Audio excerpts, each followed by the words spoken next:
मी इथे आलो तेव्हा मला वाटलं होतं की असंच कोणतरी काहीतरी असेल टाईमपास ट्रेनिंग वगैरे, आणि त्याच्यानंतर मॅडम सगळ्यांच्या इंटरव्ह्यू वगैरे घेतल्या.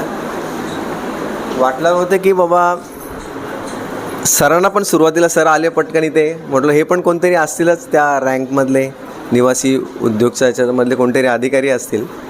पण एकटा माणूस एवढा म्हणजे डिग्र्या घेऊ शकतो, एवढ्या विषयाबद्दल अभ्यास करतो, हे खूप वाखाणण्यासारखं आहे. आणि म्हणजे माणसाला मेंदू किती एवढा पॉवरफुल दिला देवाने, हे तुमच्याकडे बघून आम्हाला शिकायला मिळालं. एवढ्या डिग्र्या नंतर एवढे परदेश दौरे, आणि म्हणजे एकटा माणूस एवढ्या कमी वयामध्ये 50 वर्ष सरांचं वय तुम्ही बोलता 47 ना, तर 1979 सर माझ्यापेक्षा तुम्ही लहान आहेत. माझं 50 वर्ष वय आहे. मला शॉक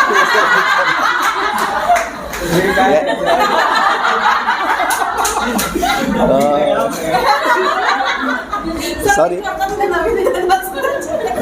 तर प्राऊडेबल पर्सनॅलिटी आहे, यात काय शंकाने एकदा जोरदार टाळ्या सरांसाठी झाल्या पाहिजे. आणि म्हणजे सगळे अंग त्यांच्या पर्सनॅलिटीमध्ये आहेत. विनोद पण चांगले करतात ते, नंतर जादू पण करतात, आणि अभ्यास पण सगळ्या भाषांचा. नाव वाचलं तर गुप्ता आपला वाटते काहीतरी बाबा सहज आपण एक म्हणजे वेगळं आपलं म्हणजे हे होतं आहे. तर नावावर जाऊ नये, कोण कुठे कधी भेटेल सांगू शकत, त्यातली तुमचं व्यक्तिमत्व आहे, यात शंका आहे. थँक्यू. पॉईंट आवडला सर तुम्ही म्हणजे, आणि मी पॉईंट आता मी पण 2-4 ते नंबरचं बघायला पाहिजे होता, ते शाळेत नंबरचं बघितलं.